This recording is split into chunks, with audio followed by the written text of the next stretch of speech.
Hello friends, welcome back to পিয়ার blog and recipe. আজ আমি চলে এসেছি একটা নস্টালজিক রেসিপি নিয়ে, তা হলো আম মাখা। দেখো বন্ধুরা, আমরা যখন ছোট ছিলাম তখন দুপুরবেলা বেশিরভাগ সময়ই এইভাবে আম মেখে আমরা খেতাম। এখনকার বাচ্চারা অনেকে জানেই না আম মাখা কী। তো আজ আমি সেই নস্টালজিক রেসিপি আম মাখা তোমাদের সঙ্গে শেয়ার করব, কিভাবে আমি আম মাখা তৈরি করছি।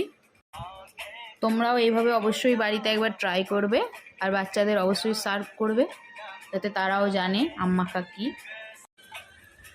এই আম মাখা রেসিপিটি তৈরির জন্য প্রথমেই লাগবে কাঁচা আম। দেখো আমি চলে যাচ্ছি আম পাড়তে বাগানে। দেখো আমি 3টে আম পেড়েছি, কিন্তু আমি করব 2টো আম দিয়ে। দেখো প্রথমে ভালো করে জলে আমগুলো ধুয়ে নিচ্ছি। এইভাবে ধুয়ে নিয়ে খোসা ছাড়িয়ে একটা গ্রেডার দিয়ে ভালো করে গ্রেড করে নেব আমগুলো। দেখো কাঁচা আম দিয়ে করতে হবে এইভাবে, তবে খেতে বেশি সুস্বাদু হবে।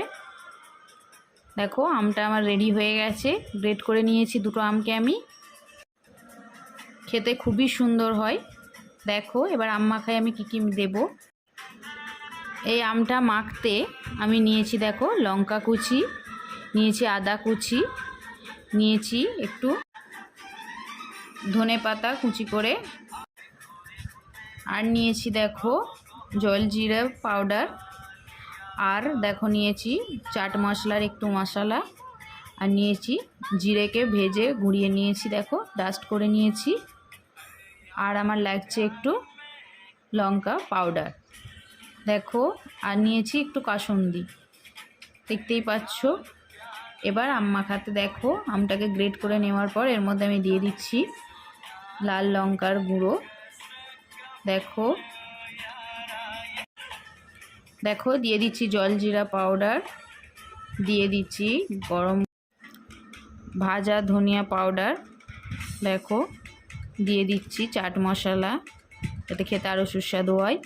দিচ্ছি লঙ্কার কুচো কুচো করে নিয়েছিলাম আগে থেকেই লঙ্কাটা। দেখো এবার দিয়ে দিচ্ছি ধনিয়া পাতা, দিচ্ছি অল্প একটু পরিমাণে সাদা নুন, আর দিয়ে দেবো অল্প একটু দেখো বিট নুন, যাতে খেতে আরও সুস্বাদু হয়। এবার দিয়ে দিচ্ছি একটু কাসুন্দি, 1 চামচ মতো কাসুন্দি দেবে। দেখো শেষে ছড়িয়ে দেবো জলজিরা দিয়ে, এবার ভালো করে দেখো মেখে নিচ্ছি। দেখো বন্ধুরা, আর শেষে অল্প একটু চিনি, যদি তোমরা হালকা টক মিষ্টি খেতে চাও, তাই আমি একটু চিনি ছড়িয়ে দিলাম, খেতে যাতে আরও টেস্টটা সুস্বাদু হয়।